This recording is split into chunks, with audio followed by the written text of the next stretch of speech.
We're here with Mr. James Wofford and Mr. Derek DeGrazia, who will be taking you through the course here at Rolex today. And gentlemen, first off, coming out of the box, there'll be a lot of newbies here on course this year, as well as experienced riders. Mr. Wofford, what's it going to take for those riders who have never come out of that start box to kind of have smooth sailing in the beginning? Well, there's not always going to be smooth sailing in the beginning. This is a four-star course. This is a lot of people's first four-star. And I think what they have to remember is that they're qualified to be here. They have jumped jumps like this. They just have not ever done it here at the horse park in front of such a big crowd. That's its own pressure, but their horses know how to jump. They'll be okay if they ride like that. Derek, as an experienced rider yourself, in addition to being the course designer here in Kentucky, kind of how do you handle that pressure as a rider coming out of the start box when things aren't so familiar? Well, the problem is there is always a lot of pressure, and I think for a lot of riders, as Jim was saying, I think the big thing is just getting over the hype, the spectators, and just being able to go out, do your job, and know that your horse can do what he has been trained to do. All right, well, these gentlemen will be taking us around the course, and we will show you highlights throughout. The double brush table here will be the first combination that riders will face on course. And Derek, you can take a faster route here or kind of spend a little bit more time. Do you think we'll see riders go both ways? Oh, I think here they're going to come down. They're going to fire out over the first one, just keep going. I mean, this is just really to get the horses up in the air early in the course and to prepare them for what's coming on. And continuing with the question of confidence, Mr. Wofford, here, how important is it to get things done successfully so you can build throughout that course? I don't know about successfully, but I want my riders to be aggressive here. When you come around the corner and you see this for the first time, welcome to the big leagues, because these things are huge and they have to be ridden aggressively, and that will give your horse confidence. And then you're going to be in the air over a 4'6" by 6'6" brush, and you're going to be thinking, whoa, this is what Rolex feels like. And when you land, if you put your leg on, go into 4, you're going to be out on course, and you're going to be okay now. And with 45 jumping efforts, Derek, these are numbered separately. So reasonings for that or any relevance there? Well, here, I mean, really, there's quite a bit of distance between the two, and they're pretty much on a straight line. And so they literally are, there's no other way really to do it other than just to keep going straight. This area of the course last year causing a bit of trouble going the other direction, as it was the coffin, this ditch behind us last year here at Rolex. And this year there's a new thing for riders to conquer. Jimmy, which way would you go? It would depend very much on my horse here. If I have a brave horse, I'm going to try the quick route, which is this narrow brush right behind me, straight down, avoiding the ditch, but hoping my horse isn't spooky, because Derek is a sick and twisted individual. He hasn't flagged the ditch this year, but it's part of the obstacle, because horses, when they flinch, they typically flinch away from what they're spooking at, which is going to make you run past the next section. So if your horse is extremely brave and extremely straight-necked, I would go here. It's a 4-star problem, yes, but that's not the problem. The problem is what's going on in the horse's mind in between the two elements. Derek, walk us through those options our riders will have at this complex. Well, coming off of number 5, the stone tables, they come down, and it's quite a long straight approach to the direct way here, and which is a narrowish brush with a drop off on the backside, 2 strides to the brush out. And as Jim says, you want to be straight. You want to make sure you have a hold of your horse so that in case they do move off the ditch, that you still have them to jump out, and you have to be very positive here. So there is an option around the backside of the fence. It's another brush which they can jump, which has got a good approach and will allow them to be able to move on if they want to take the option. Well, we don't often see elements that will play a crucial role being unflagged in combinations, but you will see that here at 6AB at Rolex.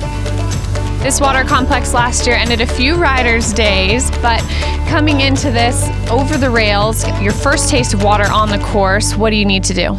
Well, you need to be aggressive here. You need to come back a little bit. You have to be back in your pace. You can't just come wide open in terms of your speed.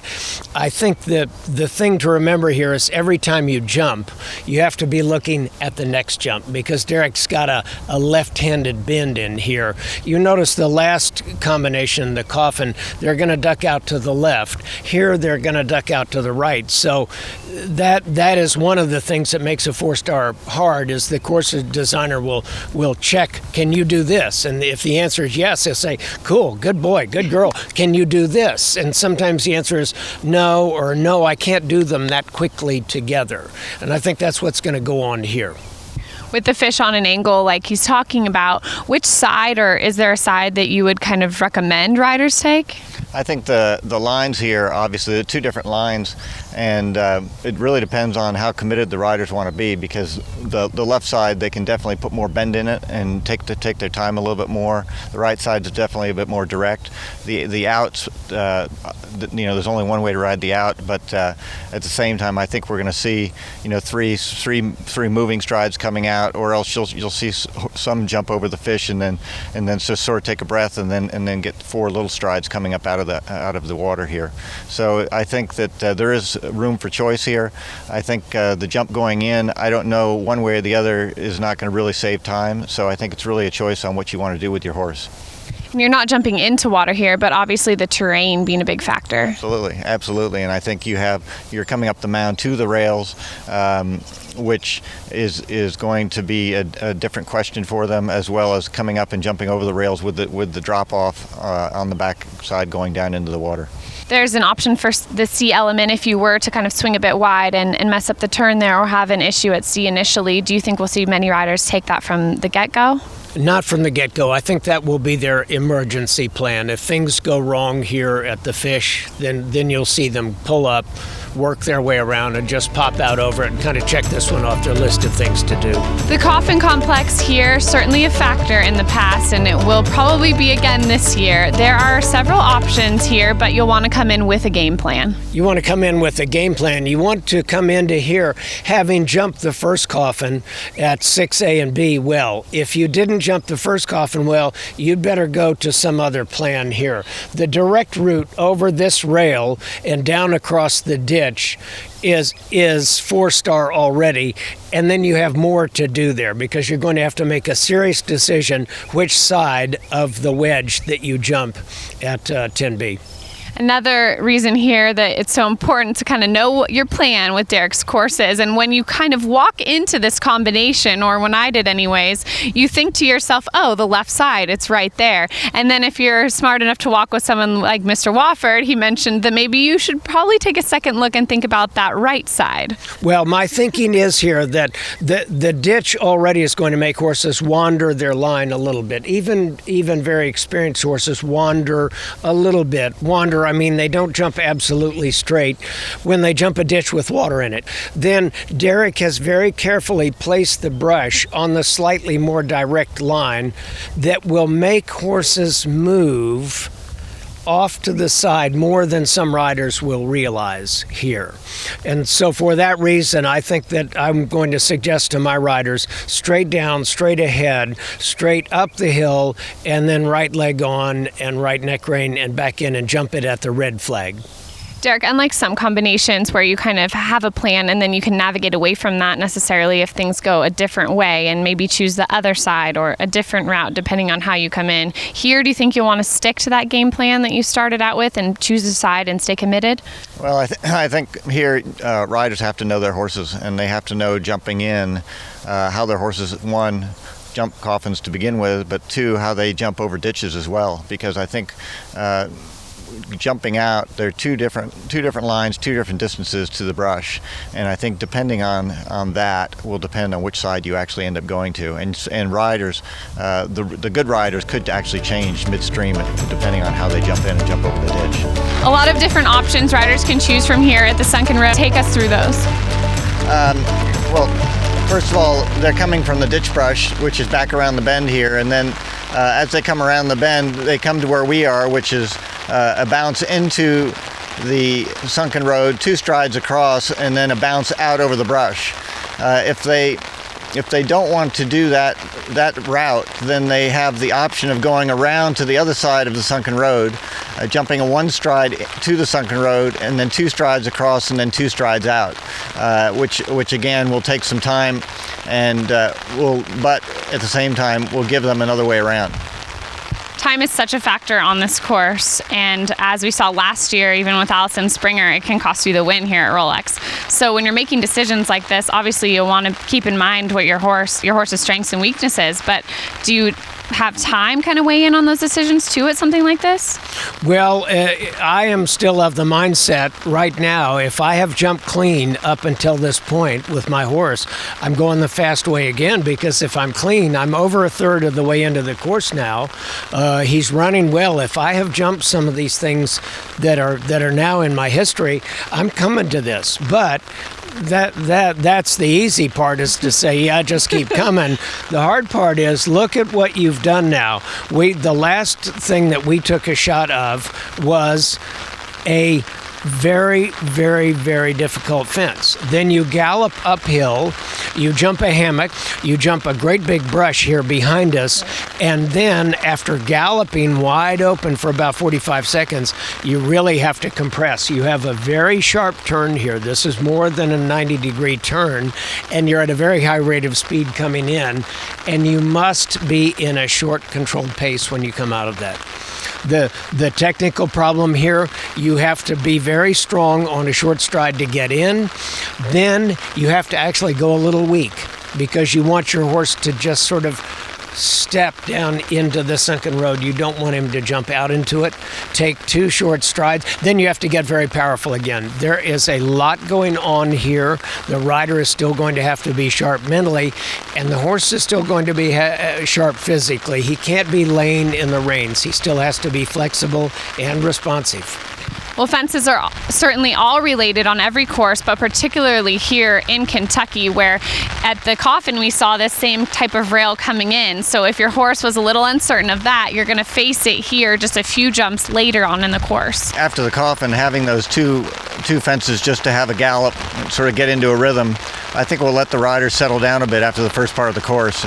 And I think that from that, then I think, as Jim says, the big thing here is really to get them back underneath themselves and get back on the stride that you need to have to come into this combination. I think once you do that, this could, for a lot of riders, just be a gymnastic exercise.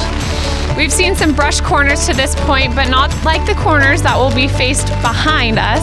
And riders here will have to again make choices. This course about choices throughout the entire way around. Jimmy, walk us through kind of this complex here and which route you would choose. Well, again, I'm gonna try and line up the fast route first, which is to come down off the hill and then go straight ahead here. 15 is a big drop, and you land on a downslope, and then this turn is tighter than people realize, and the ground falls away. And the reason I mention that is because that means the horses are heavy over their left shoulder. Well, look which way they're going to tend to duck out when they get there. To the left. So the course designer here is using the terrain to make something more difficult than it walks. If you put that up in a show jumping arena, 90% of the people riding at this level would jump a clean the first time. When you put this here, this is a horse of a different color. This is a hard combination now.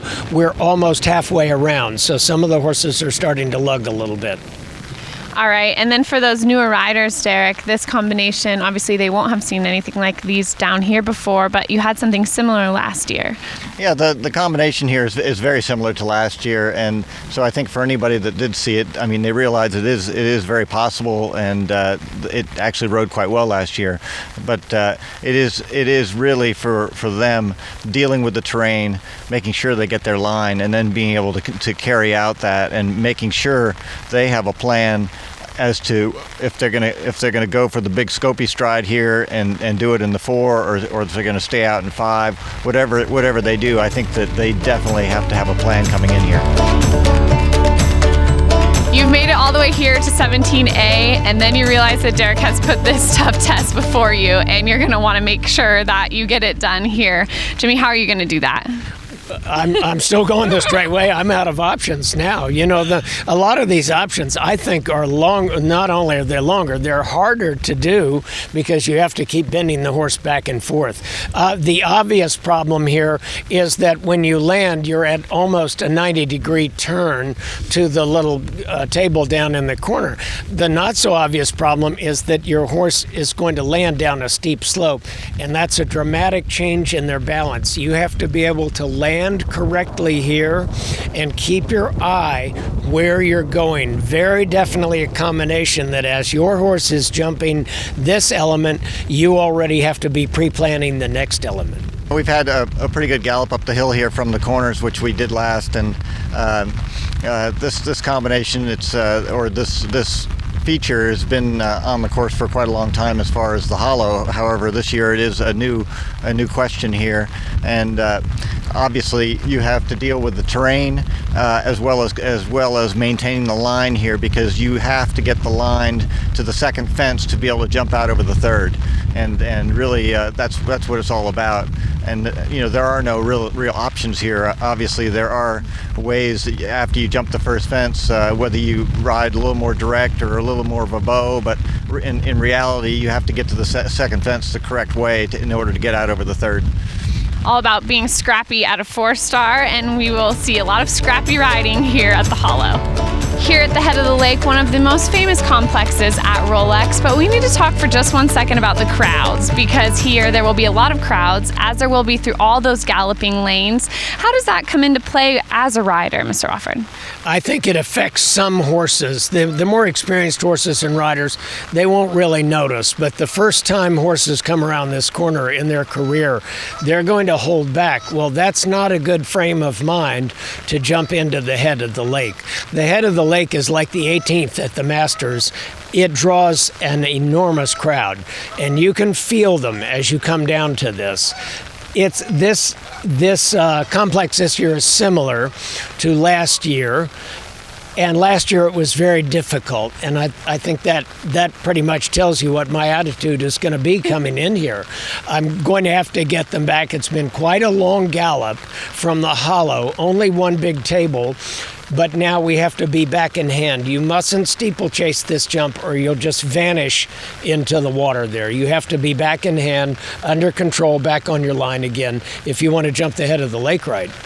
Again, Derek, here there are options for riders who don't want to take the direct route, and take us through what those will be for them. Well, I think coming in, I think that you'll find that most people will jump in over the big log here. There's no reason not to, unless you've really had a problem. But I really think that everybody's going to jump in over the big log, and then the direct way through here.